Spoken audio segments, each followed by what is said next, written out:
Hi ಎಲ್ಲರಿಗೂ. ನೆನ್ನೆ ಆ, ಇದು ನೆನ್ನೆ ವ್ಲಾಗ್ ಆಗಿರುತ್ತೆ. ನೆನ್ನೆ ಕ್ರಿಸ್ಮಸ್ ರಜಾ ಇದ್ದಿದ್ದರಿಂದ ಮನೆಯಲ್ಲೇ ಇದ್ದು ಬೇಜಾರಾಗಿತ್ತು. ಆದ್ದರಿಂದ ನಮಗೆ ಹತ್ರ ಆಗಿರುವಂತಹ ಒಂದು ಮಾಲ್ ಅಂದರೆ ಅದು ಒರಾಯನ್ ಮಾಲು.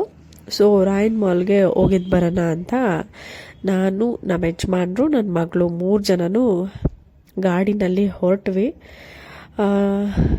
ಯಾವುದೇ ರೀತಿಯಾದಂತಹ ಒಂದು ಪ್ಲ್ಯಾನ್ಸ್ ಇರಲಿಲ್ಲ ಹೋಗಬೇಕು ಅಂತ. ಸಡನ್ನಾಗಿ ಪ್ಲ್ಯಾನ್ ಮಾಡಿಕೊಂಡು ಹೋಗೋಣ ಅಂತ ಅಂದ್ಕೊಂಡು ಒಂದು ಈವ್ನಿಂಗ್ ಆಗಿತ್ತು, 4 o'clock ಮೇಲಾಗಿತ್ತು. ಸೊ ಹೊರಟ್ವಿ. ನನ್ನ ಮಗಳಂತೂ ತುಂಬಾ ಖುಷಿ ಪಡ್ತಿದ್ಲು. ಬಟ್ ಯಾವುದು ಇಸ್ಕಾನ್ ಟೆಂಪಲ್ ಆಪೋಸಿಟ್ ಅಲ್ಲಿಂದನೇ ತುಂಬ ಟ್ರಾಫಿಕ್ ಸ್ಟಾರ್ಟ್ ಆಗಿಬಿಟ್ಟಿತ್ತು. ಯಾಕೆಂದರೆ ನೆನ್ನೆ ಲೀವ್ ಇತ್ತು ಎಲ್ಲರಿಗೂ, ಹಾಗೂ ಕ್ರಿಸ್ಮಸ್ ಕೂಡ. ಸೊ ಒರಾಯನ್ ಮಾಲ್ ಸುತ್ತಮುತ್ತ ತುಂಬಾ ಟ್ರಾಫಿಕ್ ಆಗಿತ್ತು. ಹಂಗೂ ಹಿಂಗೂ ಟ್ರಾಫಿಕ್ ದಾಟಿ ಎಂಟರ್ ಆದ್ವಿ. ನಮಗೆ ಪಾರ್ಕಿಂಗಲ್ಲೂ ತುಂಬ ಸುತ್ತಾಡಿಸಿದ್ರು ಒರಾಯನ್ ಮಾಲಲ್ಲಿ.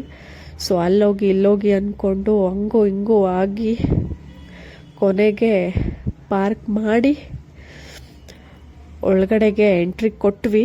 ಪಾರ್ಕಿಂಗ್ ಒಳಗಡೆ ಎಂಟ್ರಿ ಕೊಟ್ಟು ಗಾಡಿನ ಪಾರ್ಕ್ ಮಾಡಿ ಮತ್ತೆ ಒರಾಯನ್ ಮಾಲ್ ಎಂಟ್ರಾನ್ಸ್ ಹತ್ರ ಬಂದ್ವಿ. ಸೊ ಈ ಥರ ಅಲ್ಲಿ ಡೆಕೋರೇಟ್ ಮಾಡಿದ್ರು.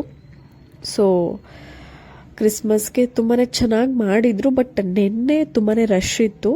ಬಟ್ ಅದಕ್ಕಿಂತ ಮುಂಚೆ ನೆನ್ನೆಗಿಂತ ಸ್ವಲ್ಪ ಬೆಟರ್ ಆಗಿತ್ತು ಅಂತ ಅನ್ಕೊತೀವಿ. ಸೊ ನೆನ್ನೆ ಮಾತ್ರ ಸ್ವಲ್ಪ ಜಾಸ್ತಿನೇ ರಶ್ ಇತ್ತು ಅಂತ ಹೇಳ್ಬೋದು. ತುಂಬಾ ಕ್ರೌಡ್ ಇತ್ತು ಜನಗಳು.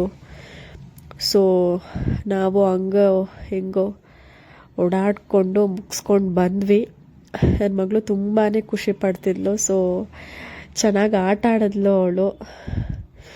ನೋಡ್ತಾ ಇರ್ಬೋದು ನೀವು, ಅವಳಿಗಂತ ತುಂಬಾ ಖುಷಿ. ಎಲ್ಲನೂ ಲೈಟಿಂಗ್ಸು, ಆ ಡಾಲ್ಸ್ಗಳು, ಅಲ್ಲಿ ಪ್ಲೇಯಿಂಗ್ ಏರಿಯಾದಲ್ಲಂತೂ ಸಾಕಷ್ಟು ಖುಷಿಪಟ್ಟು ಸಾಕಷ್ಟು ಎಂಜಾಯ್ ಮಾಡಿದ್ಲು. ಅವಳಿಗೋಸ್ಕರ ನಾವು ಹೋಗಿದ್ದು ಅಂತ ಹೇಳ್ಬೋದು.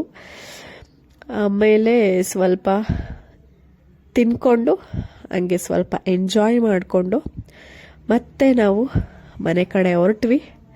ಮನೆಗೆ ಬಂದು ರೀಚ್ ಆದ್ವಿ. ಎಲ್ರಿಗೂ ಥ್ಯಾಂಕ್ ಯು.